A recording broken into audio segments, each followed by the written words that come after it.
will be cash stuffing $5. And that'll be 1.5. Let's see how much we have in this one.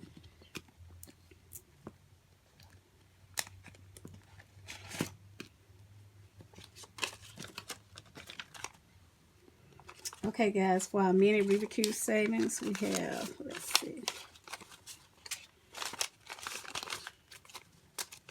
5, 10, 11, 12. Okay, and we're going to shade out 5 faces on our Rubik Cube. And for this savings, you color to match the Rubik Cube. Okay, so let's do that right quick. Let's swap them around. Okay, and we're going to finish out the yellow faces, and then we will do either the blue or the red. So that's 1,